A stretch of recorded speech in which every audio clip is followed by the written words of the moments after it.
Hello, and welcome to Conversations from the World of Allergy, a podcast produced by the American Academy of Allergy, Asthma, and Immunology. I'm your host, Dave Stukus. I'm a board-certified allergist and immunologist and serve as the social media medical editor for the Academy. Our podcast series will use different formats to interview thought leaders from the world of allergy and immunology. This podcast is not intended to provide any individual medical advice to our listeners. We do hope that our conversations provide evidence-based information. Any questions pertaining to one's own health should always be discussed with their personal physician. The Find an Allergist search engine on the Academy website is a useful tool to locate a listing of board-certified allergists in your area. Finally, use of this audio program is subject to the American Academy of Allergy, Asthma, and Immunology Terms of Use Agreement, which you can find at www.faaai.org. Today's edition of our Conversations from the World of Allergy podcast series is targeted towards all of our amazing subscribers and listeners. This is our 125th episode, and it's going to be my last as host of the podcast. So it's a bit bittersweet, but we're going to end on a very good note. It'll be a bit of a unique podcast. We do have an amazing guest that I'll introduce in a few minutes, but if it's okay with all of you, I thought I would just take just a couple of minutes to just offer some perspective over the last 125 episodes and 6+ years of my life. It's interesting. I got into this role when the Academy listed an opening for the website editor position back in 2017. And there was a bit of a tie-in with social media, but as I interviewed for that position, I think the search committee quickly realized that maybe I didn't have quite all the skills that they wanted from a website designer standpoint, which was filled by Andrew Moore, who's been my colleague over the last several years on the work committee. He's great with that. But they created a separate position of a social media editor. And then they invited me to serve as the first person in that role. And initially what that was really to drive all the, social media engagement through the Academy and take advantage of our interactions on Twitter and Facebook and Instagram and ways to kind of drum things up and get the word out about different things that are going on. And the former website editor, Tanai Pongdi, previously had the idea of, we should start a podcast. And it kind of sat there for a little while. There wasn't quite the infrastructure and things like that. And then whenever I came into the position, suddenly there was a person that was designated for this role. And we said, you know what, why don't we go ahead and create this and see what this looks like? And so that's when we came up with, I was heavily involved with the title, Conversations from the World of Allergy. So if you hate it, it's my fault. I mocked up a logo, and then we just started saying, why don't we just, bring in great experts in the field to discuss a whole variety of topics for our members and for the general public, and things along those lines. And that's when the podcast launched in 2018. It's interesting. Within 24 hours of being invited to be the social media editor for the Academy, I was invited by the American College of Allergy, Asthma, and Immunology to serve as the chair of their annual meeting program committee. Previously, it was always the president-elect that would serve in that role, but they decided just to free up that position and bring in somebody new. And so within 24 hours, I had two amazing career-defining opportunities, both hell yes, answers from me. But it's interesting. You have to navigate, both organizations, and they've both been amazing every step of the way. I've had full support from both organizations. I've always had full transparency. Anytime there was a conflict of interest, I recused myself. But to their credit, they allowed me to serve in both capacities, and it's just been amazing every step along the way.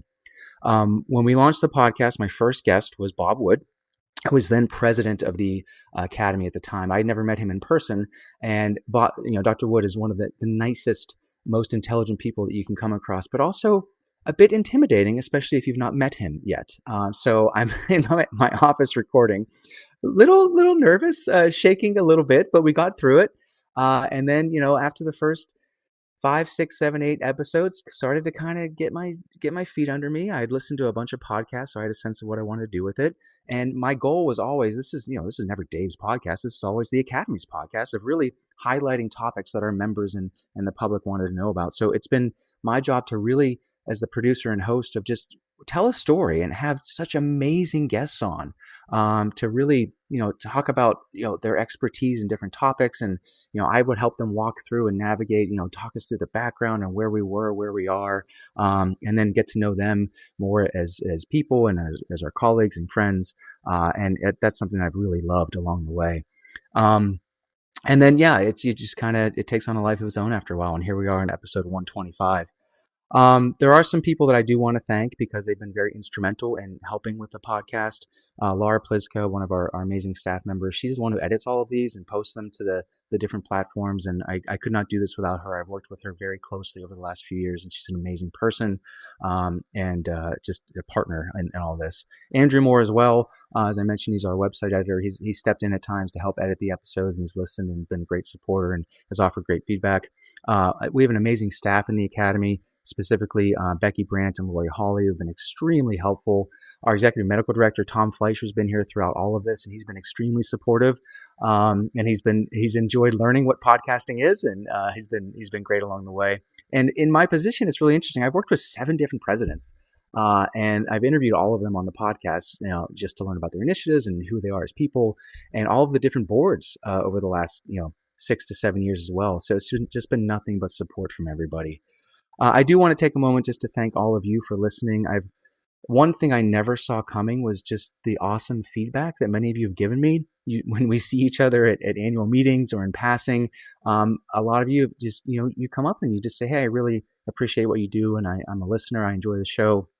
One interaction stands out because it's a bit humorous. I was at a regional allergy meeting and somebody came up to me and they said, hey, I really enjoy the podcast. I like that you just kind of cut to the chase and there's no nonsense. Because the other guy with the podcast for allergy, he just goes on and he tells jokes and I don't want that.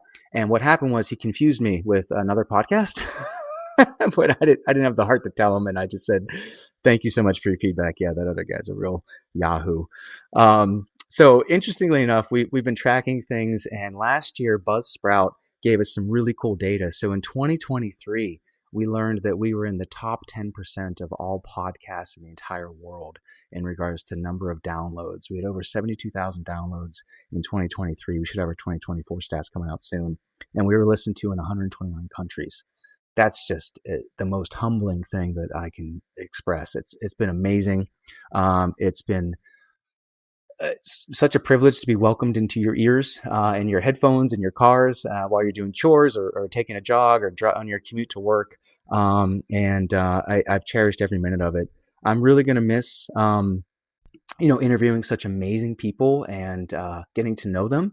I've built, friendships because of just the invitations and the folks that I've met, including a new friend I'm going to introduce here in a minute.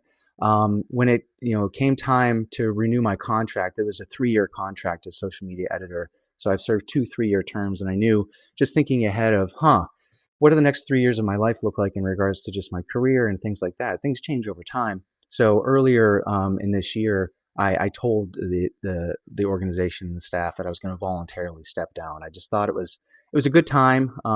6 years is great, 125 episodes. It's time for a new voice in this role. Like I said, this is the organization's podcast, not mine. And as much as I love it, it's okay. I feel ready to hand this over, and I'm really excited to hand it over to the person you're going to meet here in just a minute. But it was a great process. They were very supportive of it. And what we did was we had, as many of you know, we had open applications where we said anybody who was a fellow of the Academy could apply for the position. We had amazing people put in their applications, and we went through both a written application process to kind of go through and vet people.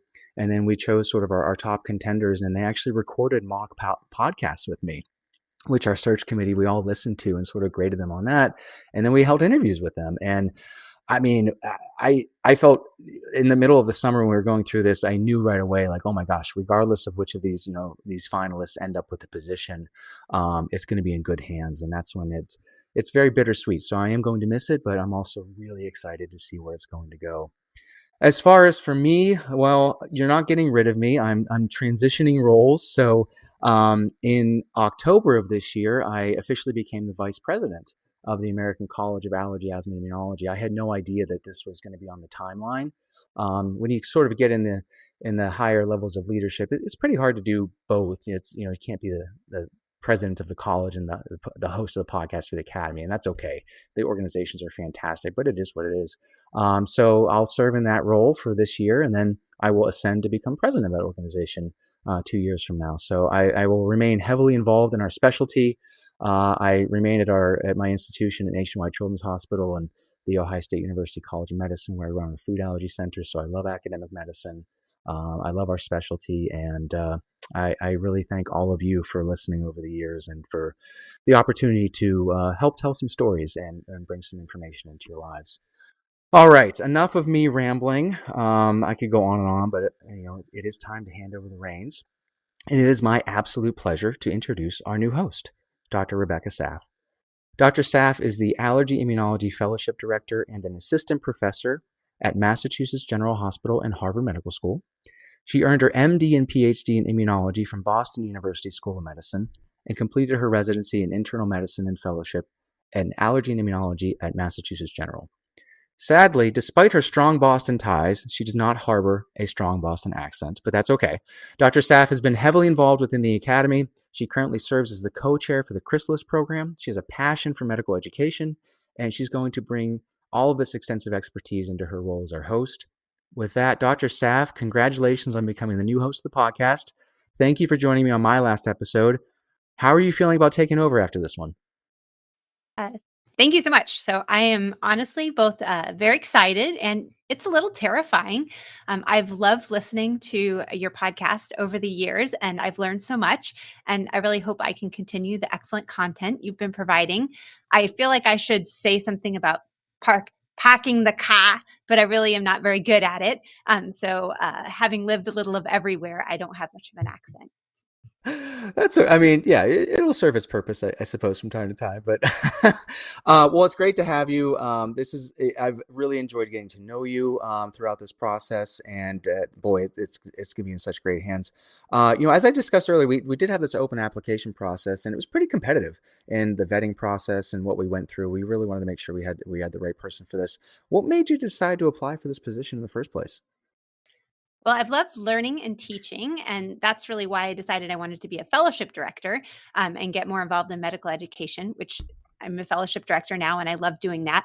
And I've tried to be creative in kind of how I approach teaching the fellows. I came up with this 5-minute Friday idea where we would talk about a topic for 5 minutes. Rarely do I keep it to 5 minutes, but I'm usually pretty good by 8 to 10.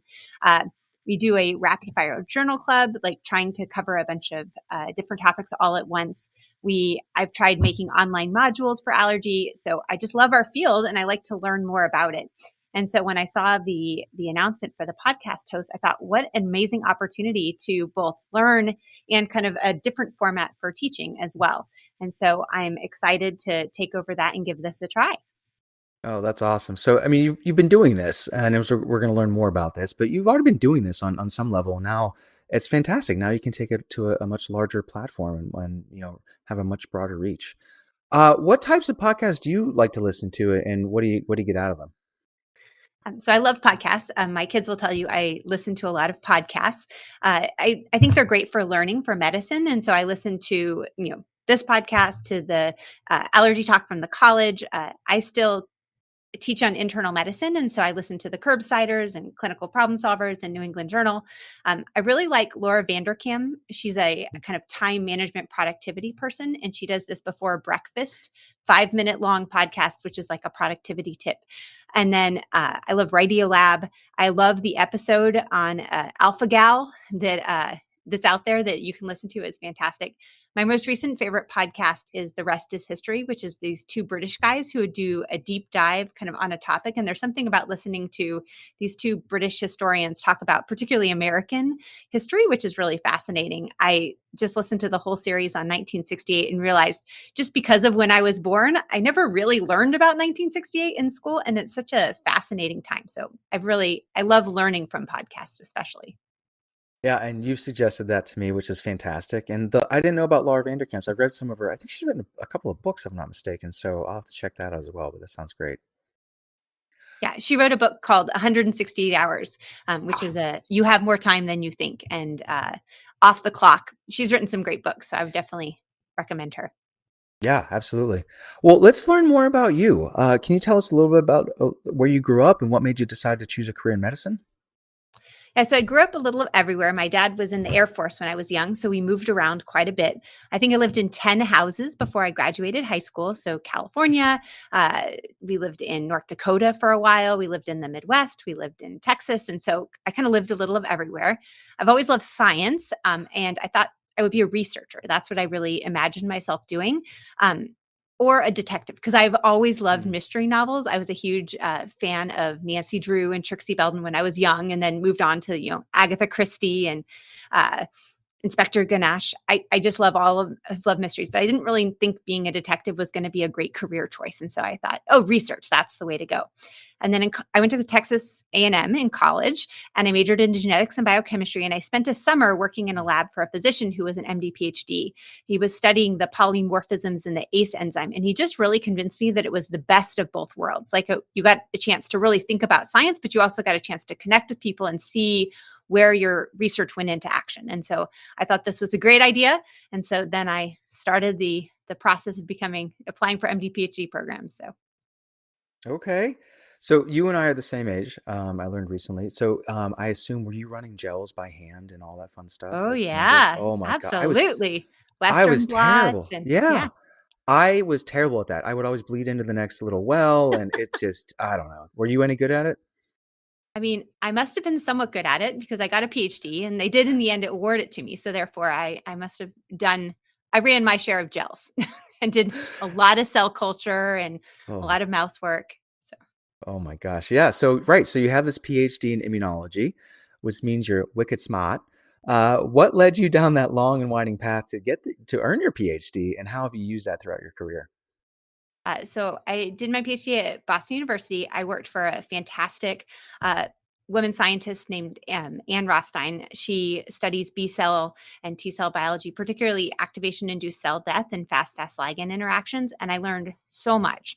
And I think, first of all, I learned that maybe I didn't want to spend all my time in a lab, despite having this fantastic lab that I was in. But I felt like doing a PhD really teaches you that you have to be curious. You have to think about why your experiment didn't work, because it doesn't always work. Mm. And then you have to think about, am I really proving something is true? Am I proving this is not true? Why did one group get this result and another group who just did the experiment slightly differently get a very different result?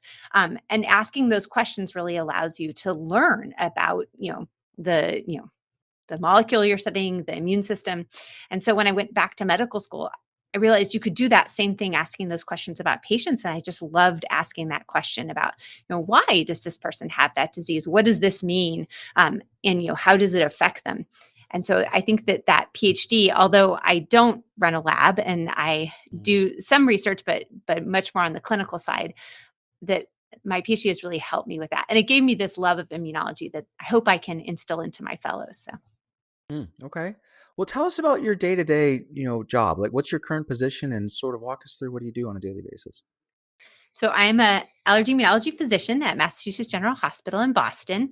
I spend about half my time inpatient or in seeing patients in the outpatient clinic. I spend about 4 weeks a year on the inpatient consult service. I'm the fellowship director. Yesterday was match day, and we were Mm. so excited to see our fantastic incoming fellows. The fellows just really ask great questions. They keep me going back to the literature. I'm thinking, oh, I'm not really sure why that's true. So I feel like they really do keep me on my toes. I also spend 4 weeks a year on the inpatient medicine service with our medicine residents. So I'm core faculty in medicine. And it's been a great way to share some allergy knowledge. We have one of our first year fellows this year I was an intern with me in Mm. medicine long ago. And I like to think that I helped share my love of allergy immunology with her, and that made her apply. Oh, that's awesome. Yeah, we just had one of our own pediatric residents match with us, and I've had the opportunity to work with her over the last year and a half. So I agree. That's always a rewarding part of it when you kind of spark that interest in others. Speaking of, where did your passion for medical education come from? Did you have a great teacher along the way, or was there some spark in your life that sort of led you down that path? Well, I was a TA in college, as I think many people are for genetics, and I really enjoyed being a TA. And then during my PhD, I had my first son, and then I had a second when I went back to medical school, and then a third in residency, and then a fourth in fellowship. So it was a busy house. And then during fellowship, one of my older kids was really struggling, and we decided that I needed to step back and we needed to pull the kids out of school and homeschool, which we did for 2 years. So I took 2 years off in the middle of my Mm. allergy immunology fellowship to teach a preschooler, a first grader, and a third grader And it was very challenging, but also really rewarding. And I like thinking about how I could teach best, how there are different styles played into it. I read a lot of books during that time. And when I returned to fellowship, I realized that I would love to do this with, the fellows, with the residents, and get more involved in medical education. So I actually did a medical education fellowship. I felt like I needed some extra training to be able to teach well. So I did the Rabkin Fellowship at Beth Israel Deaconess, and it was a fantastic program. And then after that, that became more of the kind of the focus of what I did. So I became the subspecialty education coordinator for our group, and then the assistant program director, and then the program director. Wow. How long was that fellowship program? It's just a year. Okay. Okay.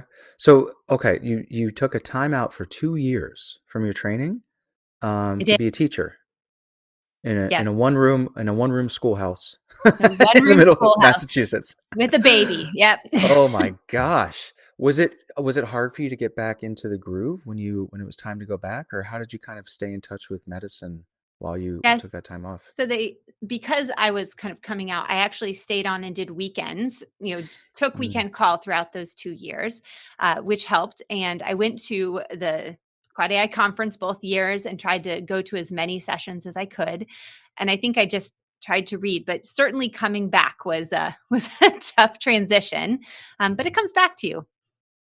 And now that your children are older, do you bring this up every once in a while? What, like when they don't want to clean their room or they don't want to make certain sacrifices? You're like, hey, I sacrificed for you for 2 years.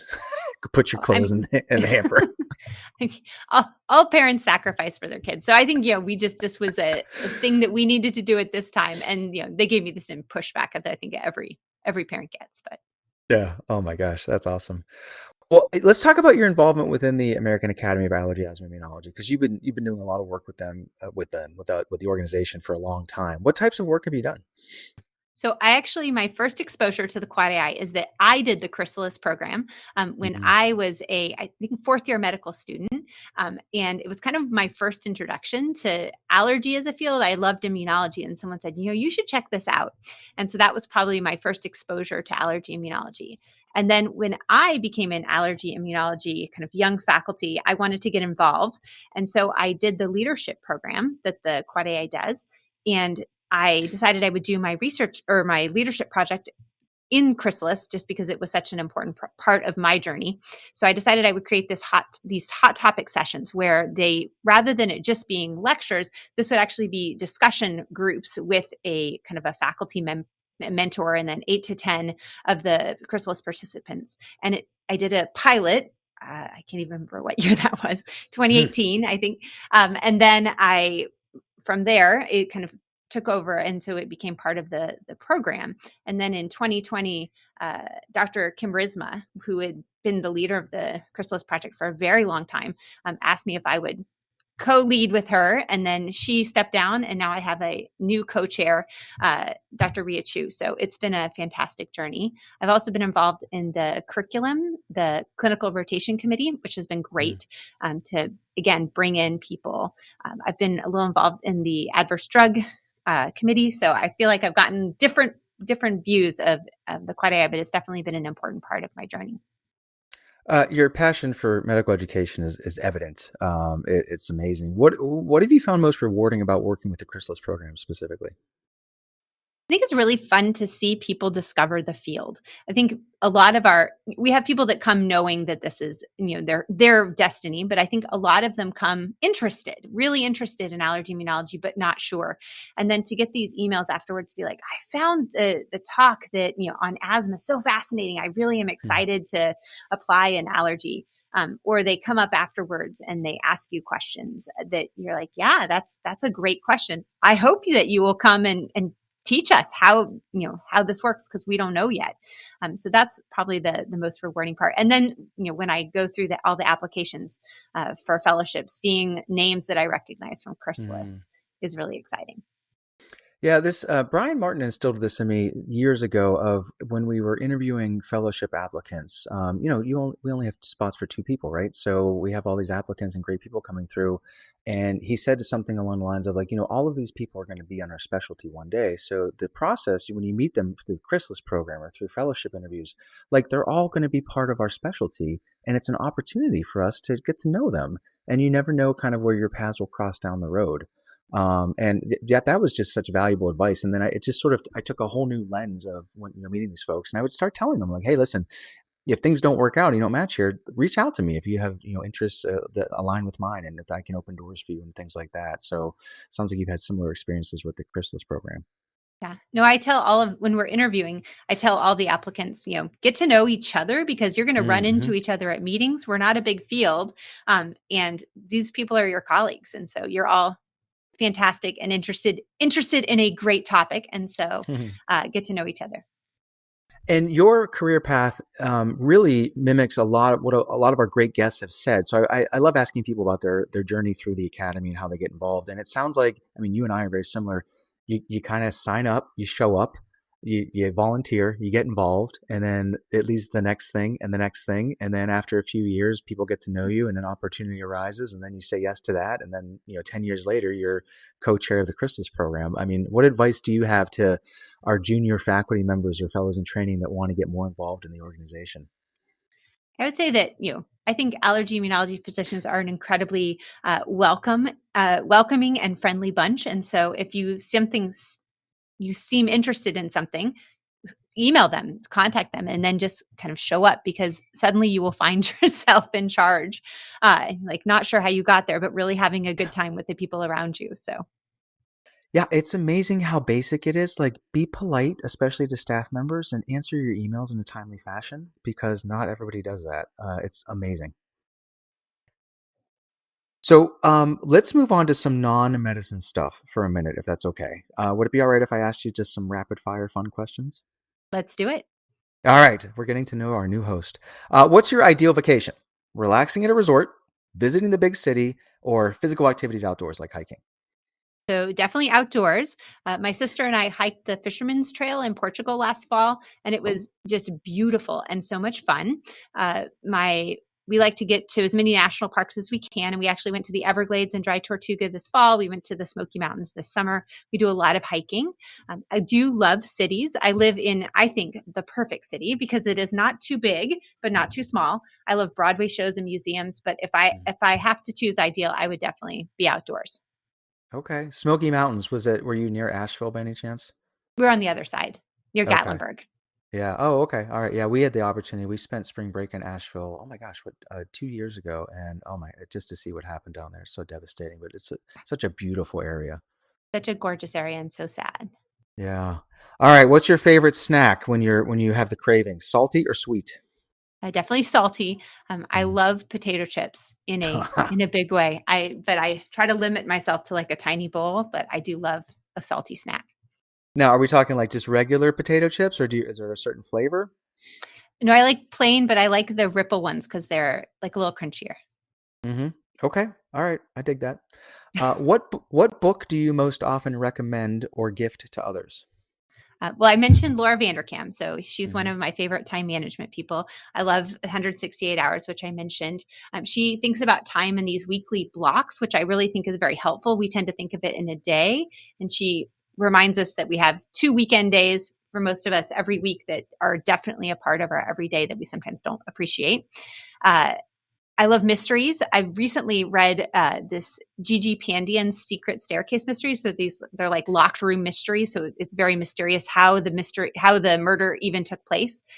So that's been really fun to discover. And then my son, I am not a sci-fi reader typically, but my son loves the Murderbot series and turned me on to that. And I've loved the series despite not necessarily being a science fiction fan. Oh, interesting. What's the series called again?